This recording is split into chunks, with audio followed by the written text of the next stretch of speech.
Je m'appelle Sarah Mitchell, j'ai 32 ans. Il y a 3 mois, j'ai été transportée aux urgences pour ce qui s'est avéré être une maladie cardiaque grave nécessitant une intervention chirurgicale immédiate. Ma fille Emma, âgée de 2 ans, avait besoin de quelqu'un pour la surveiller pendant que je passais sous le bistouri. J'ai appelé mes parents depuis l'ambulance, la voix tremblante, la poitrine comme écrasée dans un étau. Maman, il faut que tu viennes chercher Emma. Ils disent que j'ai besoin d'une opération cardiaque d'urgence. J'ai peur. Il y a eu une pause. Puis la voix de ma mère s'est fait entendre, froide et agacée. Sarah, tu es toujours aussi dramatique à propos de tout. C'est probablement de l'anxiété. Tu sais comment tu es. Maman, je suis dans une ambulance. L'ambulancier me dit littéralement que mon rythme cardiaque est dangereusement irrégulier. S'il te plaît, j'ai juste besoin que tu surveilles Emma pendant quelques heures. Nous ne pouvons pas, dit-elle catégoriquement. Ton père et moi avons des projets pour ce soir. Nous emmenons ton frère voir Drake. Nous avons ses billets depuis des mois. Tu sais à quel point c'était difficile pour moi. Je ne pouvais plus respirer et ce n'était pas seulement à cause de mon problème cardiaque. Maman, je pourrais mourir. Ta petite fille a aussi besoin de quelqu'un. Arrête d'être si mélodramatique. Appelle une de tes amies. Nous n'allons pas annuler nos projets parce que tu as décidé de faire une crise de panique. La ligne s'est éteinte. J'étais assise à l'arrière de l'ambulance, les moniteurs bipaient autour de moi, un secouriste me demandait si j'allais bien, et j'ai réalisé quelque chose qui aurait dû être évident il y a des années. J'étais complètement seule. Les 2 personnes qui étaient censées m'aimer inconditionnellement venaient de préférer un concert à la vie de leur fille. Depuis mon brancard dans la salle d'urgence. Avec les infirmières qui s'empressaient autour de moi et les médecins qui hurlaient des termes médicaux que je ne comprenais pas, j'ai passé 2 appels. Le premier était destiné à Elite Care Service, une agence professionnelle de garde d'enfants que j'avais recherchée il y a plusieurs mois mais dont je n'avais jamais pensé avoir besoin. En moins de 20 minutes, une nounou de formation en soins intensifs néonatal nommée Patricia est arrivée aux urgences pour ramener Emma à la maison. J'ai ensuite appelé ma banque. J'ai transféré $3 800 de mon compte sur un compte d'épargne séparé. C'est la somme que je déposais sur le compte de mes parents tous les mois depuis 8 ans. Ils pensaient que cette somme provenait des revenus d'investissement de mon frère. Ils ne se doutaient pas qu'il s'agissait de moi. Avant de vous raconter ce qui s'est passé lorsque mes parents l'ont découvert, il faut que vous compreniez comment j'en suis arrivée là. Si vous appréciez cette histoire, j'apprécierais vraiment que vous appuyiez sur le bouton « J'aime ». Mais seulement si vous y trouvez vraiment de la valeur. Permettez-moi de vous rappeler où tout a commencé. En grandissant, j'ai toujours été l'autre. Mon frère Marcus avait 3 ans de plus, et dès qu'il a su marcher, il a été destiné à la grandeur, du moins selon mes parents. C'était la star du football, le roi du bal, l'enfant qui ne pouvait pas se tromper. J'étais celui qui aimait les livres et passait trop de temps à dessiner dans des cahiers. Lorsque Marcus a obtenu un AB en chimie, papa lui a engagé un tuteur privé et lui a dit qu'il croyait en lui. Quand je ramenais des A à la maison, maman jetait un coup d'œil à mon bulletin et disait « Eh bien, c'est ce que nous attendons. » Ce schéma s'est poursuivi à l'âge adulte. Marcus a abandonné l'université au bout de 2 ans pour se lancer dans l'entrepreneuriat, ce qui signifiait en fait passer d'une idée d'entreprise ratée à une autre. Mes parents ont financé chaque projet. Ils lui ont acheté un appartement à l'âge de 23 ans. Ils ont co-signé une BMW qu'ils n'avaient pas les moyens de s'offrir. Lorsque ces entreprises se sont inévitablement effondrées, ils ont couvert ces dettes sans poser de questions. Pendant ce temps, j'ai suivi les cours de l'école d'infirmière en cumulant 3 emplois. J'ai obtenu mon diplôme avec mention, j'ai décroché un poste à l'hôpital général du comté et j'ai acheté une petite maison dans un quartier modeste. Mes parents sont venus à ma remise de diplôme, mais sont partis plus tôt que prévu parce que Marcus avait une réunion avec des investisseurs qui s'est avéré être un verre avec des amis. Lorsque je suis tombée enceinte d'Emma à 29 ans, après la mort de mon mari dans un accident de chantier, la réaction de mes parents a été généralement décevante. Ma mère m'a dit « Eh bien, cela va rendre les choses plus difficiles pour toi. » Pas de proposition d'aide. Pas d'excitation à l'idée d'avoir leur premier petit enfant. Ils étaient simplement déçus que je me sois compliqué la vie. Ce qu'ils ne savaient pas, ce qu'ils n'avaient jamais su, c'est que je les soutenais financièrement depuis près de 10 ans. Cela a commencé quand j'avais 24 ans. Je venais de décrocher mon premier vrai emploi d'infirmière avec un salaire décent. Mes parents m'ont appelé un soir, ce qui était inhabituel. Ils n'appelaient que lorsqu'ils avaient besoin de quelque chose. Saro, il faut qu'on te parle de quelque chose de grave, dit mon père. Nous sommes en retard sur le loyer. 3 mois de retard. Nous risquons d'être expulsés. J'étais choquée. Comment est-ce possible?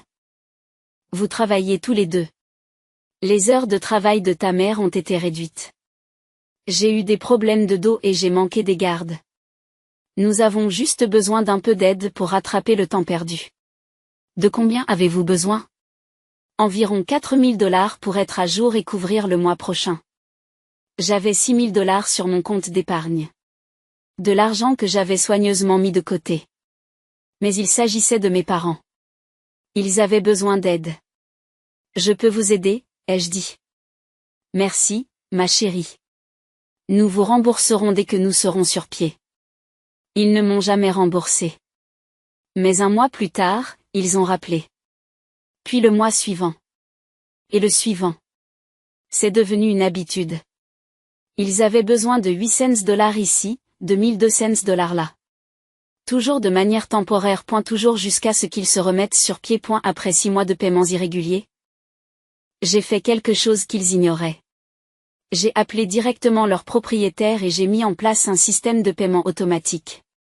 Chaque mois, 3 800 $ passaient directement de mon compte à leur loyer et à leur charge. Ils pensaient que Marcus les couvrait grâce à un compte d'investissement qu'il avait ouvert pour eux. Il était plus qu'heureux de s'en attribuer le mérite. Ton frère a tellement bien réussi, disait maman. Il s'occupe si bien de nous. Je ne l'ai jamais corrigé. Je me disais qu'il suffisait qu'on s'occupe d'eux. Je n'avais pas besoin de reconnaissance. Je me contentais d'être une bonne fille. Mais en 8 ans, tout cela s'est accumulé. 3 800 $ par mois pendant 96 mois.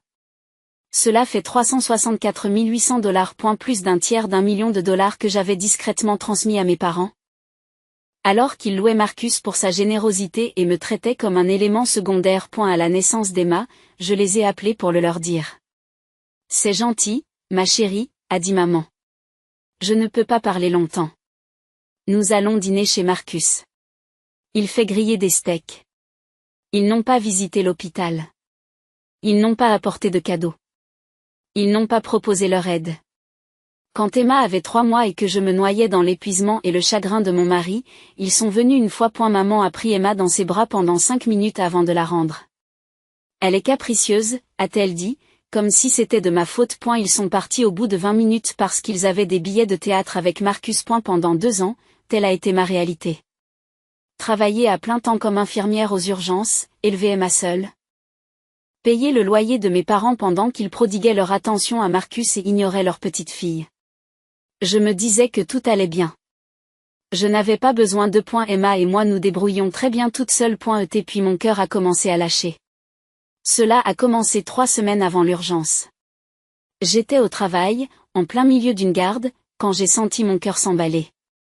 Pas les palpitations que l'on ressent quand on est nerveux. Il s'agissait d'une véritable sensation physique, mon cœur s'arrêtant un instant, puis s'emballant pour le rattraper. Je l'ai ignoré. Les infirmières sont de terribles patientes. Nous pensons toujours que nous savons mieux que quiconque qu'il ne faut pas s'inquiéter des symptômes. Mais cela continuait à se produire 2, 3, 4 fois par poste. Puis cela a commencé à se produire à la maison. Je jouais avec Emma, je lui lisais une histoire pour s'endormir. Et soudain mon cœur se mettait à bégayer. Je devais m'asseoir et attendre que la sensation passe. J'ai finalement consulté le docteur Chin, un cardiologue de mon hôpital. Il m'a fait passer des examens. Un électrocardiogramme. Un test d'effort. Un échocardiogramme. Son visage devenait de plus en plus sérieux à chaque résultat. Sarah, vous souffrez d'une maladie appelée tachycardie ventriculaire. Le système électrique de votre cœur fonctionne mal. Sans traitement, cela pourrait conduire à un arrêt cardiaque soudain. La pièce semble basculer. Quel genre de traitement? Nous devons procéder à une ablation par cathéter. Nous passerons par votre artère fémorale, trouverons la zone qui a dératé et l'ablatterons. Il s'agit essentiellement de créer une petite cicatrice qui arrête la voie électrique anormale. Est-ce dangereux? Toutes les interventions cardiaques comportent des risques. Mais sans cela, vous êtes exposé à un risque sérieux de mort subite. Nous devons le programmer rapidement. Je l'ai programmé pour 3 semaines. Je ne l'ai pas dit à mes parents, car je ne voulais pas entendre ma mère me dire que je réagissais de manière excessive. J'avais prévu de demander à mon amie Jennifer de garder Emma pendant l'opération. Mais 2 jours avant l'opération, tout s'est accéléré. Je donnais le dîner à Emma. Des macaronis au fromage, son plat préféré. Mon cœur ne s'est pas contenté de s'emballer. Il s'est arrêté. J'ai senti une douleur écrasante dans ma poitrine qui irradiait mon bras gauche. Et la pièce a tourné.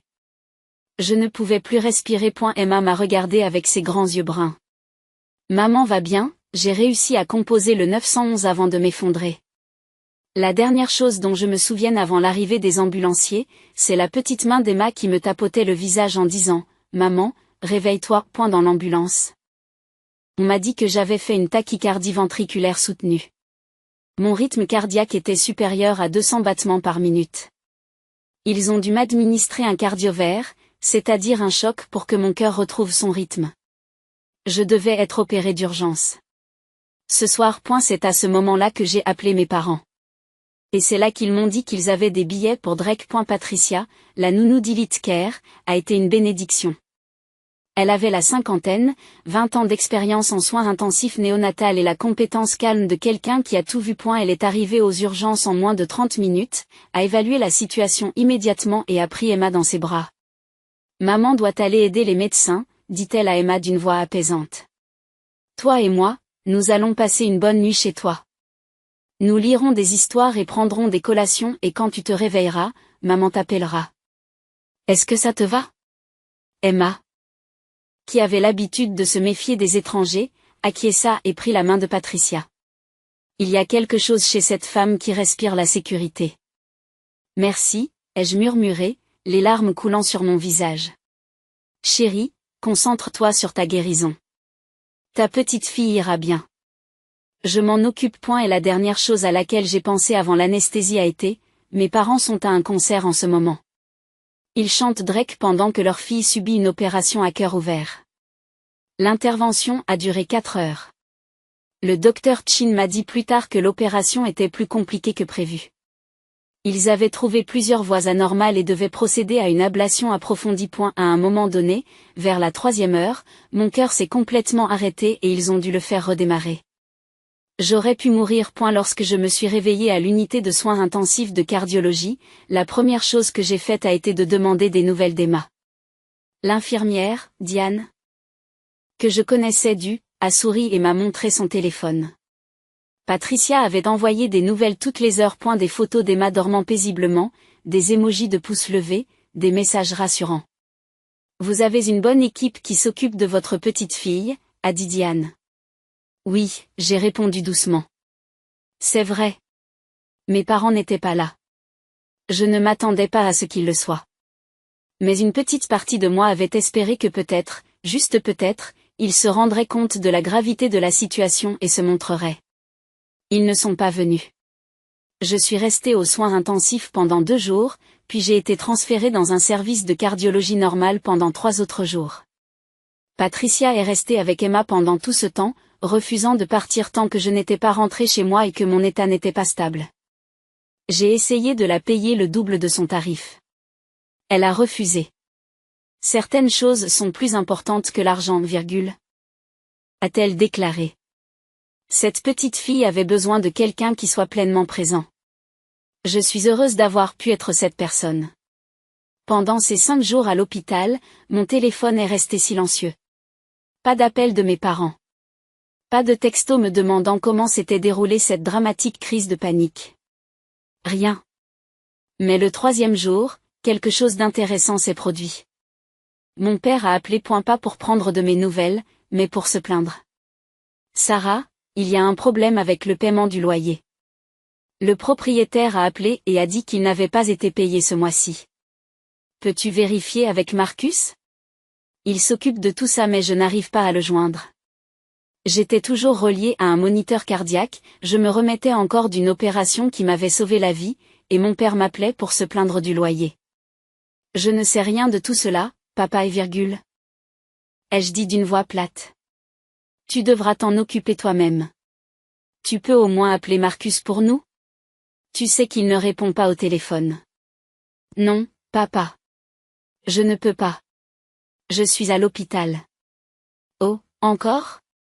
Je croyais que ça ne durait qu'un jour. Pourquoi es-tu à l'hôpital? La question m'a fait l'effet d'un coup de massue. Il ne le savait même pas. Il avait oublié, ou plus probablement n'avait jamais pensé, que j'avais dit à maman que j'avais besoin d'une opération cardiaque d'urgence. J'ai subi une opération à cœur ouvert, papa, pour soigner le problème cardiaque qui a failli me tuer. Celui dont j'ai parlé à maman avant que tu n'ailles à ton concert. Il y a eu une longue pause.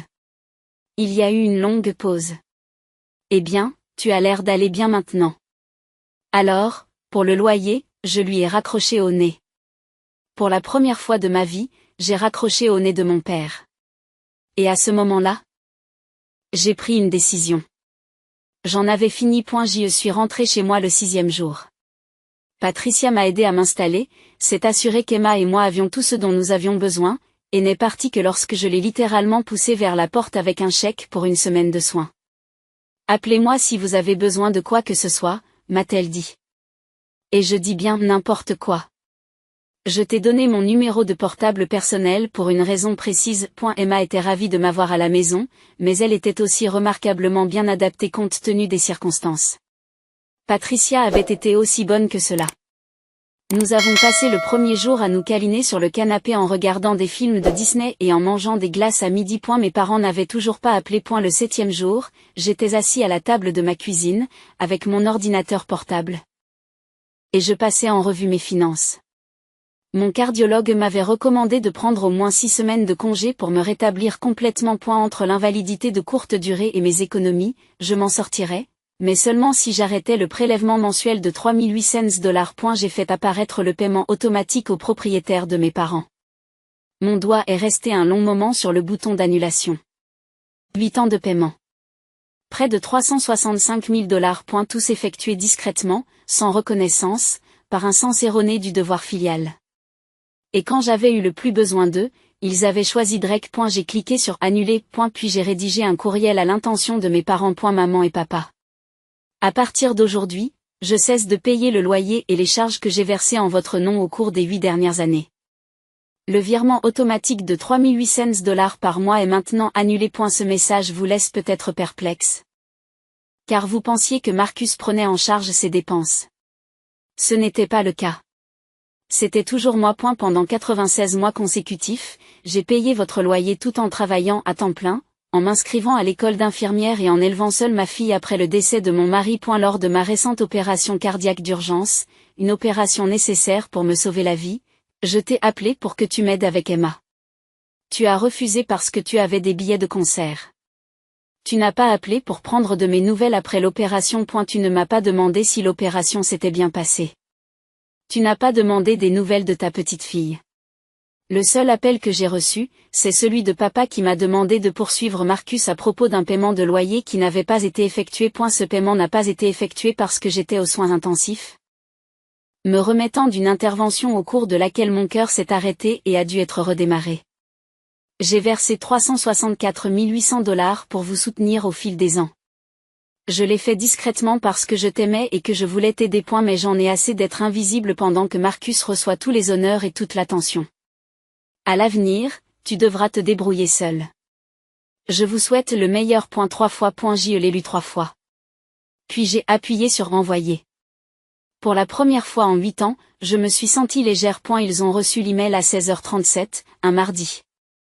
Je le sais parce que c'est à ce moment-là que les appels ont commencé. Le premier appel est venu de ma mère à 16h41. Je l'ai laissé sur la boîte vocale. Sarah, c'est quoi cet email? Qu'est-ce que tu racontes? Appelle-moi immédiatement. Deuxième appel à 16h43. Encore une fois, la boîte vocale. Sarah, c'est ridicule. Si tu as quelque chose à dire, tu me le dis en face. Pas dans un email passif-agressif. Rappelle-moi. Troisième appel, 16h47. Sarah Mitchell, décroche ce téléphone tout de suite. Il faut qu'on parle de ça. De l'accusation que vous portez. À 18h, j'avais 17 appels manqués. J'ai mis mon téléphone sur ne pas déranger et je me suis concentrée sur la préparation du dîner d'Emma. Le lendemain matin, je me suis réveillée avec 43 appels manqués et 29 SMS. Je les ai parcourus en buvant mon café, Emma jouant avec ses blocs sur le sol du salon. Les messages suivaient un schéma prévisible. Premier refus. Tu es manifestement confuse à propos de quelque chose. Marcus s'occupe de nos finances, pas toi. Puis la colère. Comment oses-tu inventer des mensonges pour nous soutenir? Nous n'avons jamais pris un centime de vous. Même si vous nous avez aidés de temps en temps, la famille aide la famille. C'est ce que vous êtes censé faire. Ensuite, c'est la culpabilisation. Après tout ce que nous avons fait pour vous. C'est comme ça que vous nous remerciez? En nous abandonnant. Et enfin la panique. Monsieur, s'il vous plaît. Le propriétaire réclame le loyer. Nous n'avons pas les moyens de nous débrouiller seuls. S'il vous plaît, donnez-nous le temps de nous en sortir. Je n'ai répondu à aucune d'entre elles. Le troisième jour après l'envoi de l'email, mon frère a finalement appelé. Il avait été mis en copie de l'email, mais il avait apparemment besoin de 2 jours pour le traiter. Cette fois, j'ai répondu, Sarah, qu'est-ce qui se passe? Maman est en train de paniquer. Bonjour, Marcus. Comment s'est passé le concert de Drake? Quoi? Le concert était bien. Écoute, maman dit que tu prétends que tu as payé leur loyer pendant 8 ans. C'est insensé. J'ai ouvert ce compte d'investissement pour eux. Non. Tu ne l'as pas fait. Tu leur as dit que tu l'avais fait. Mais les paiements réels provenaient de mon compte courant. J'ai 8 ans de relevé bancaire pour le prouver. Il y a eu un non-silence. Pourquoi avez-vous fait ça?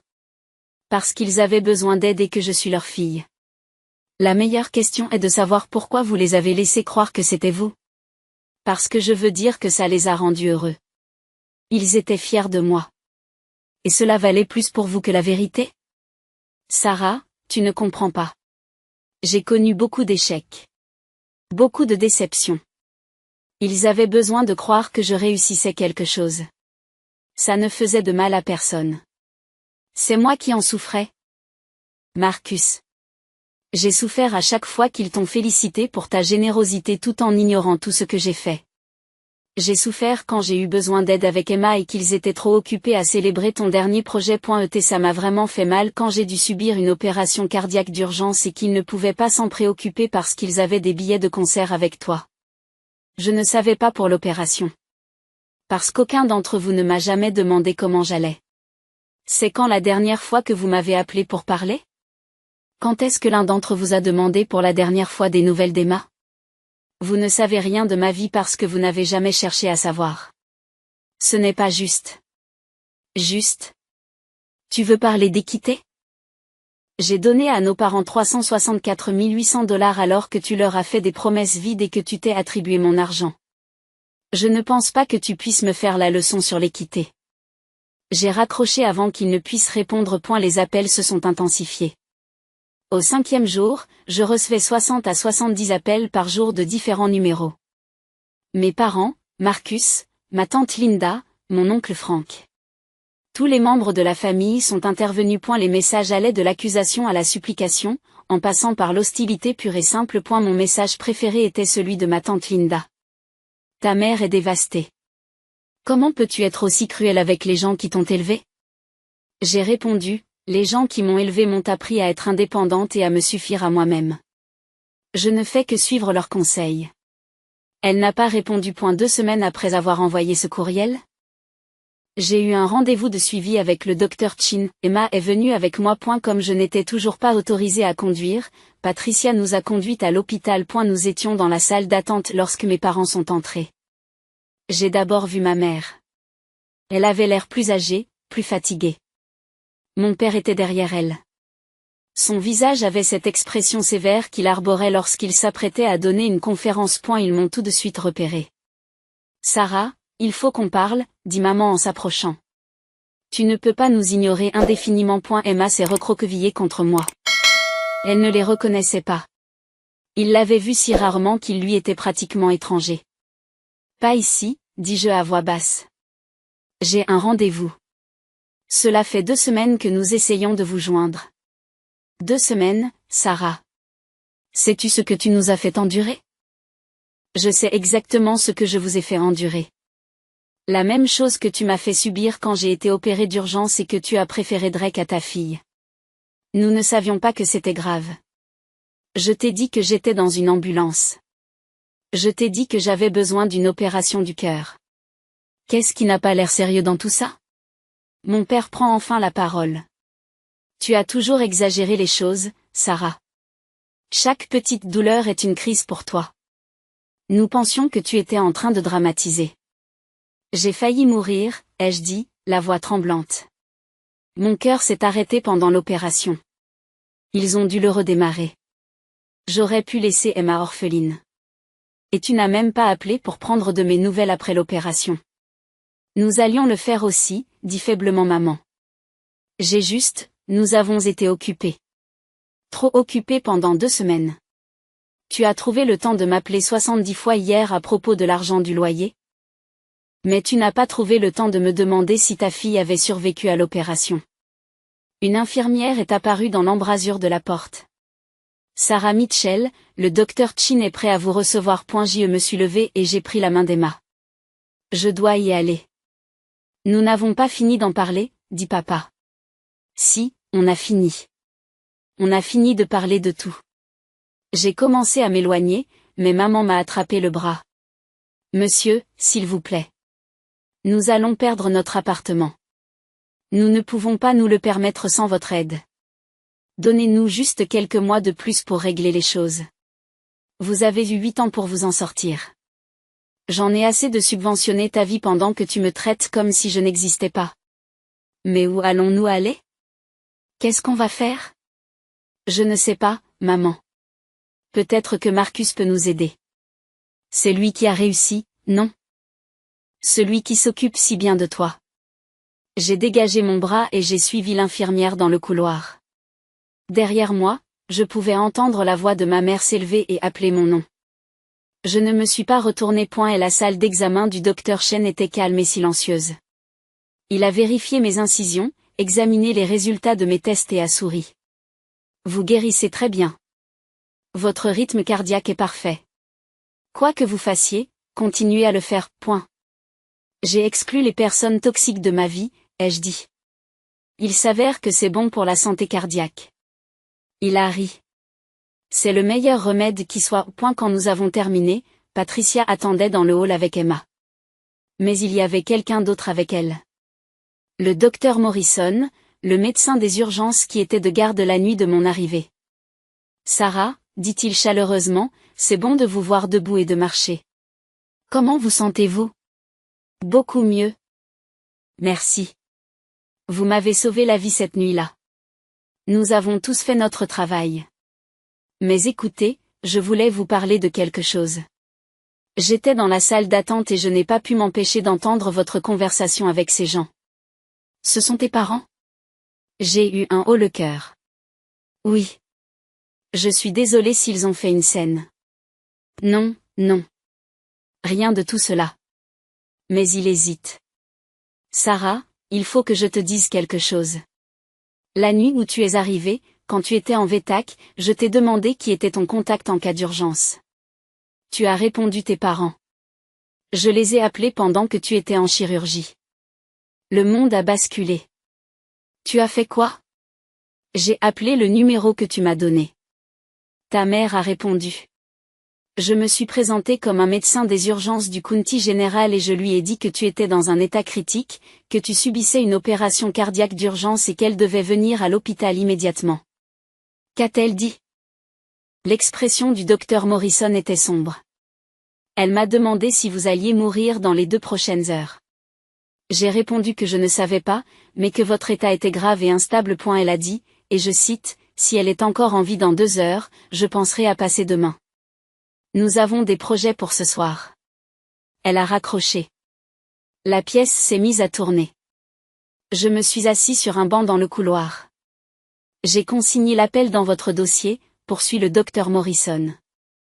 Je suis médecin depuis 23 ans et je n'ai jamais, pas une seule fois, vu un membre de ma famille réagir de la sorte à une urgence vitale. Je voulais que vous le sachiez parce que je les ai entendus dans la salle d'attente dire qu'ils ne savaient pas que c'était grave.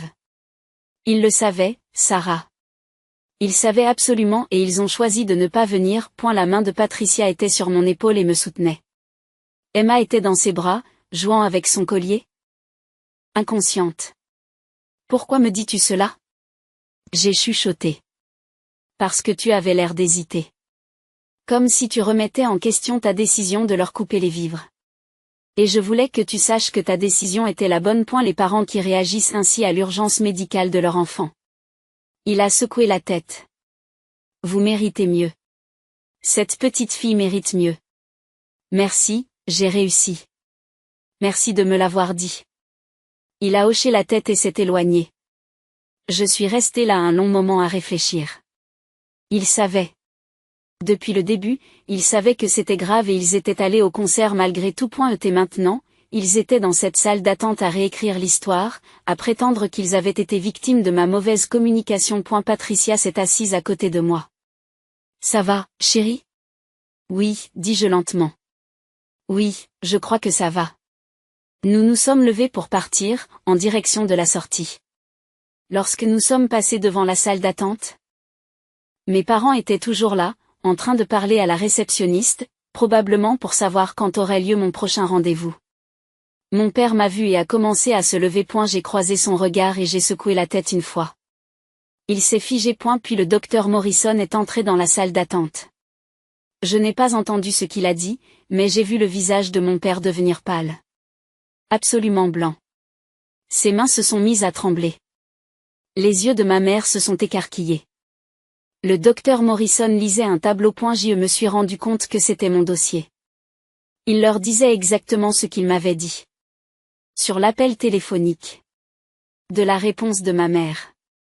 De la documentation. Je ne suis pas restée pour voir le reste. Patricia, Emma et moi sommes sortis de l'entrée principale sous le soleil de l'après-midi. Où allons-nous maintenant? A demandé Patricia. J'ai regardé Emma, qui me souriait en me tendant la main. À la maison, ai-je dit. Nous rentrons à la maison. Les appels se sont poursuivis pendant 6 semaines, mais à une fréquence décroissante. Au début, c'était 80, 90 fois par jour, à partir de différents numéros. Puis 50. Puis 20. Finalement, il n'y avait plus rien. J'ai appris par ma tante Linda que mes parents avaient dû quitter leur appartement. Ils vivent maintenant avec Marcus dans son appartement d'une chambre. Apparemment, l'arrangement ne se passe pas bien. Les revenus d'investissement de Marcus n'existent pas réellement et il ne peut donc pas les aider.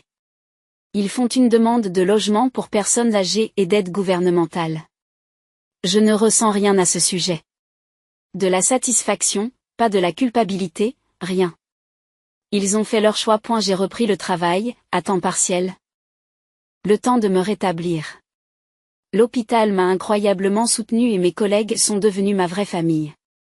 Ils ont organisé une fête pour le 3e anniversaire d'Emma le mois dernier. 40 personnes sont venues, toutes avec des cadeaux et de l'amour pour une petite fille qu'elles connaissaient à peine, parce qu'elles tiennent à moi.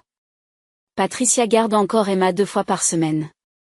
Elle est devenue comme une grand-mère pour eux. Elle est le et la grand-mère qu'Emma aurait dû avoir mais qu'elle n'a pas eu. Elle lui fait la lecture, prépare des biscuits avec elle et lui raconte des histoires sur l'époque où elle était infirmière. Emma l'adore. La semaine dernière, j'ai reçu une lettre de ma mère. Pas un courriel, une vraie lettre écrite à la main.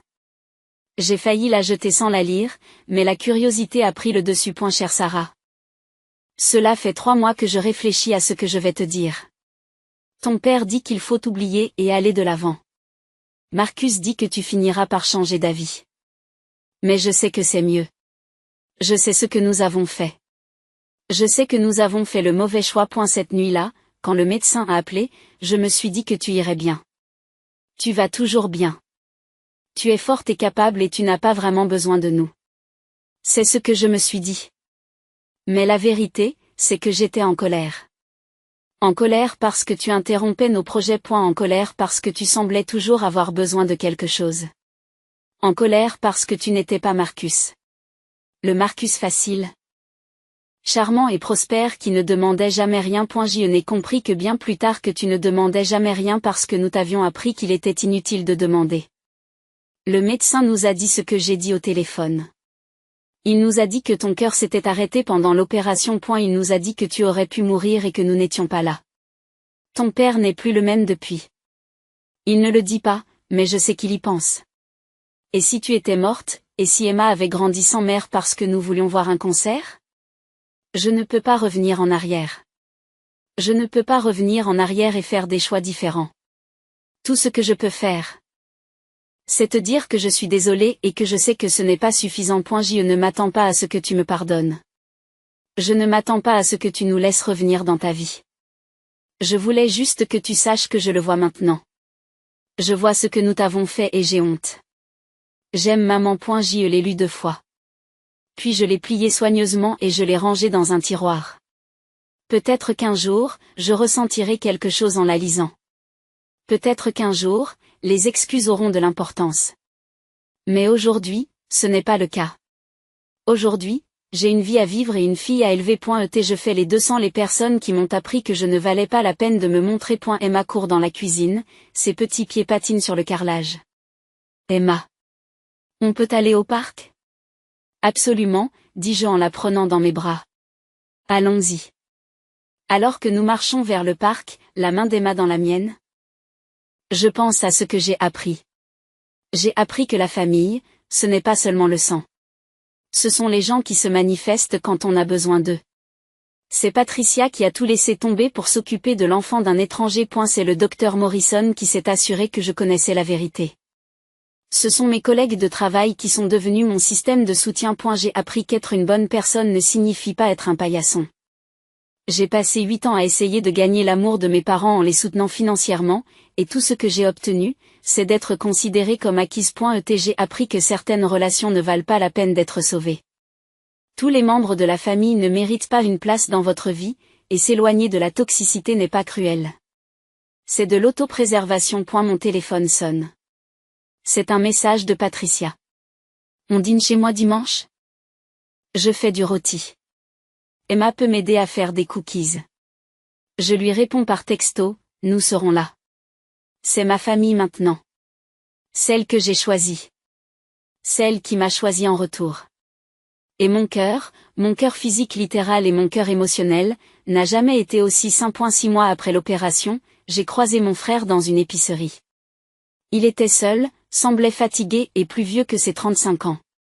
Sarah, a-t-il dit, surpris. Marcus. Un silence gênant s'est installé entre nous. Comment va Emma? A-t-il finalement demandé. Elle va très bien. Elle pousse comme de la mauvaise herbe. C'est bien. C'est bien. Une autre pause. Écoute, je sais que tu ne veux pas entendre parler de nous, mais je voulais te dire que je suis désolée. De m'être attribué le mérite d'avoir aidé maman et papa. De ne pas t'avoir défendu. Pour tout ça. J'ai étudié son visage, à la recherche de signes de manipulation ou de manque de sincérité. Je n'en ai trouvé aucun. D'accord, ai-je dit simplement. Est-ce qu'il y a une chance que nous puissions, je ne sais pas, prendre un café de temps en temps? Essayer de reconstruire quelque chose. J'ai réfléchi. J'y ai vraiment réfléchi. Puis j'ai secoué la tête. Je ne pense pas, Marcus. J'ai passé trop d'années à essayer d'avoir des relations avec des gens qui ne m'appréciaient pas. J'en ai fini avec ça. Je construis ma vie avec des gens qui se montrent vraiment. Il acquiesce lentement. Il acquiesce lentement. Je comprends. Pour ce que ça vaut, vivre avec maman et papa m'a ouvert les yeux. Je vois maintenant comment ils t'ont traité. Comment je t'ai traité. C'est bien, ai-je dit. J'espère que cela t'aidera à être meilleur pour la prochaine personne. Sarah. Je dois y aller. Emma attend dans la voiture avec un ami. Je suis passé devant lui sans me retourner. Certaines personnes méritent une seconde chance. D'autres non. Et je suis enfin d'accord pour faire la différence. En rentrant chez moi ce jour-là. Emma chantant à la radio dans son siège auto, j'ai réalisé quelque chose de profond. J'ai réalisé quelque chose de profond. Je n'étais plus en colère. Je n'étais pas blessée. J'étais juste libre. Libéré de l'obligation envers des personnes qui ne s'étaient jamais obligées envers moi. Libéré de l'espoir que les choses changent. Libéré du poids d'essayer constamment de prouver que je valais la peine d'être aimé. Je sais déjà que je vaux la peine d'être aimé. Emma le sait. Patricia le sait. Et la famille que j'ai choisie le sait. Et c'est suffisant. C'est plus que suffisant. Et si vous êtes arrivé jusqu'ici, je vous remercie d'avoir lu mon histoire. Je ne la partage pas par sympathie, mais parce que je sais que je ne suis pas seul. Il y a d'autres personnes qui ont donné et donné à des membres de leur famille qui ne font que prendre. Qui ont été l'enfant invisible, la déception, celui qui n'est jamais assez. À ces personnes. Je veux que vous sachiez. Vous méritez mieux. Vous méritez des gens qui se montrent à la hauteur. Vous méritez d'être appréciés. Et parfois, la chose la plus forte que vous puissiez faire est de vous éloigner. Laissez-moi un commentaire pour me dire d'où vous regardez et si vous avez déjà eu à prendre une décision similaire. Vous n'êtes pas seul.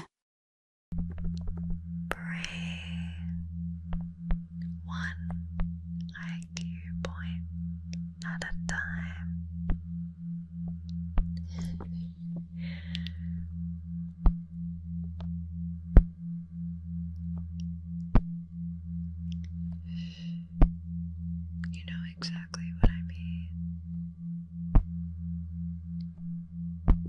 It makes you feel slow, relaxed, almost in a trance-like state. Yeah, you feel it too.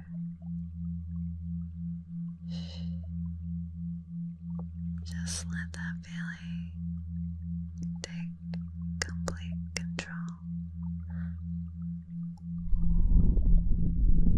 as you fall deeper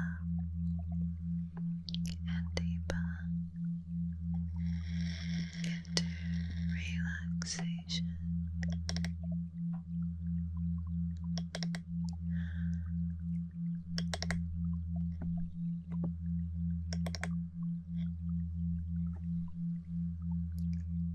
Relax.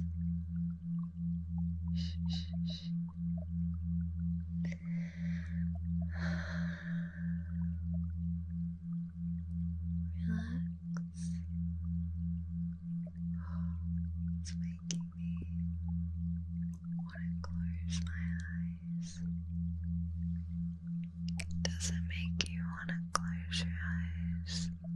That's okay if you do.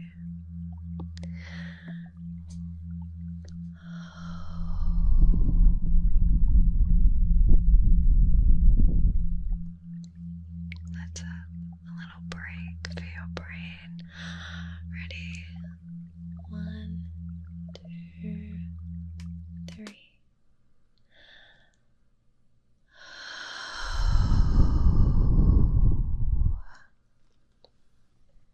You're starting to get it now, huh? You get the appeal of the brain melter.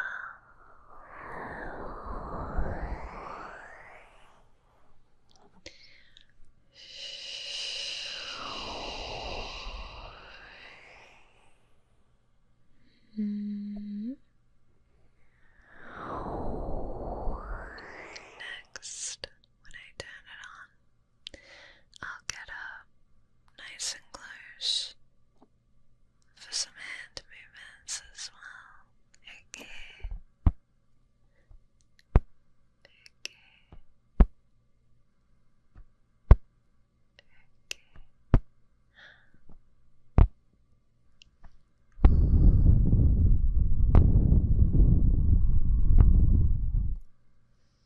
Just relax.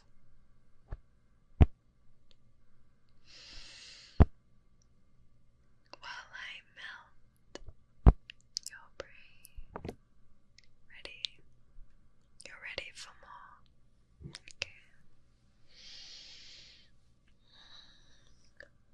1,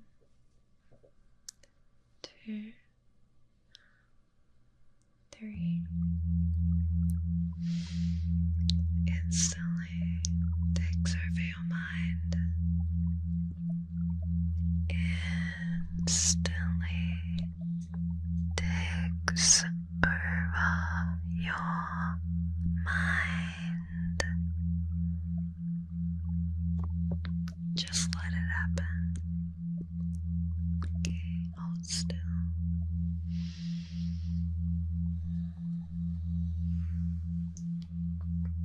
Look at my hands.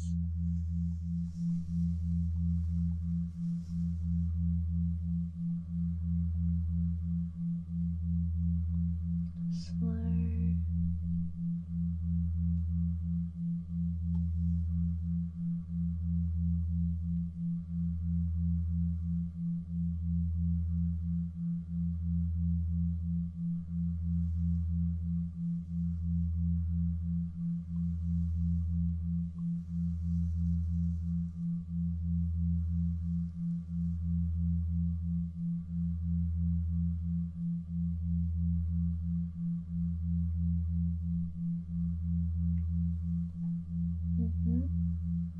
Like that. Just relax.